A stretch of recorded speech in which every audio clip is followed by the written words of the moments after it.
And I think what's happened so far is by being an outspoken person in costume who gets a lot of notice, it has only spurred people on to better. And there's a lot of young drag queens who have been coming up to me talking about their social purpose instead of their glamour, and who Marcy Playground, who inspires me to take public transportation everywhere I go in drag, because if she's not afraid, then I'm not afraid. Mm-hmm. Or, all these people who have nothing to lose, who go out there and do drag and take the ridicule and are who they are. I mean, there's a lot of power in casting off shame.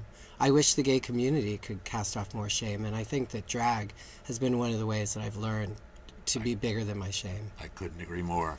I think it's an unbelievable part of the development of our 20th and 21st century society that drag queens have been the courageous crusaders, along with the other displaced elements of our communities, the underserved, the people who don't have the opportunities, that to make the big change, to make the force change on the rest of us. And I'm so grateful for that. I am one of those people scared to death of what drag meant when I first started getting into it.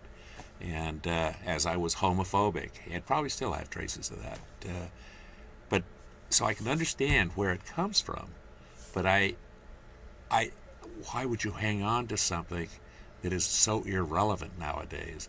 So I am grateful to the drag community, especially for their courage and for their commitment and compassion. Well, and the courage that you have, because it isn't easy to come up and meet things that you have fear of face to face. For example, my parents are never going to accept me. Their Christianity is more important to them than having their son in their life. And that's a choice that they make. Mm-hmm. And they're not able, my mother particularly, has never been able to overcome her fear, to face her fear, to make herself a more liberated, stronger person. So for you to say that you've seen your fear and now you've come up against it, I think that's an amazing thing. That's running for district supervisor. The next day, I thought, can I swear on your show? I mean, I was like, what have I done? I've really jumped off a bridge now, but several of my friends have decided to jump off the bridge with me, and we're going to face fear together. And, you're a part of that. You're facing your fear, we're facing our fear, and without fear and shame, it's just going to be a much better world. I couldn't agree more. Definitely. And it does seem like it is, one little inch at a time, not even an inch sometimes. But back to the performer, as a politician, as a person serving a tough constituency, how will you survive? I mean, it's not a lot of money to do. Well, I guess it's a pretty decent salary, isn't it? I don't even remember. I haven't actually looked at the salary because that's obviously not why I'm doing it. Exactly. Nor am I doing it to posture myself to go on from here to, I'm doing this because somewhere along the line I said, I'm going to make a change, and this is how I'm going to try and do it, and this is how I'm getting my voice out there. The performer, I'm sure there's going to be lots of benefits for Anna to be hitting up, because I have to raise quite a bit of money to even be considered a viable candidate. Yeah. But, performing is a way of finding a voice and expressing yourself. Dressing up is a way of finding a personality and expressing themselves. When I was very young, I think it was nursery school, I was going to a nursery school, and we used to have dress-up time.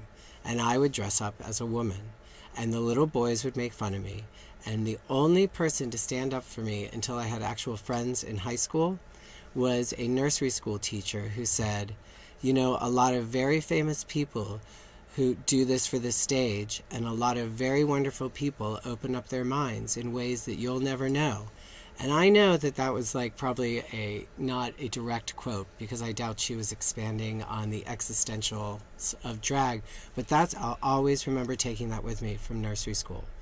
you know, and drag is a way to find a voice. Everyone has their way, and drag has been an amazing vehicle for I'm me. so inspired by it. You know, I mean, this community, I mean, San Francisco, I think has some of the most vibrant drag people, queens, whatever you want, kings, I've ever seen, you know, and I've been exploring it so much since I started the show. And this, to me, is the vanguard. Yeah, you know, I learned my trade in New York at Boy Bar and the Pyramid, and Matthew Caston. I remember one time I came in red hair and a red dress and red makeup, and they said, "What are you, Winburn?" And I, you know, Great line. I learned my trade. There is definitely a learning curve, but New York in the 90s, right before RuPaul actually exploded onto the scene, was a fantastic time for drag in New York. And people like the International Crisis and the Connie Girl and RuPaul and were actually huge models in fashion and Paris, and they were in George Michael's videos, and you know, they were walking the walk and talking the talk and setting up a standard of other beauty. I see that, and I see that Heklina and others were very much influenced by New York. Absolutely. You know, and we can go back further to Stonewall. You know, it was the drag queens that gave us that first Sylvia real Ray fight. Rivera. Absolutely. Long live Sylvia. Yeah, but we had even before that in San Francisco, The the Empress. Cupcakes. Well, yeah, The Empress Norton. The Empress Norton, you know, who founded a lot of different things and was the first person to ever run for elective office as an open homosexual. Yes. You know, amazing. And it was only like 45 or 50 years ago. You know, so we've come a long way. We've come a long way, but I would also... But not far enough. Yeah, and I would like to caution, a lot of people are always saying to me, don't worry, gays will get their rights.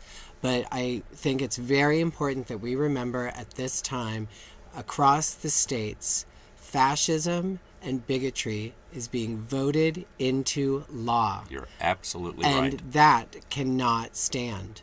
We're being marginalized, yes, all of us. Yeah, and on the Polk Street, Charlie Horse is just another victim, and the Cinch hopefully will not be the last gay bar on Polk Street, as the Polk Street administration, under Steve Chu's direction, has continued to ban gay businesses from getting a place to rent. Like the Deco had to leave Polk Street because they couldn't find anywhere to rent because they were being blackballed by the Merchants Association. This is the same street that was the original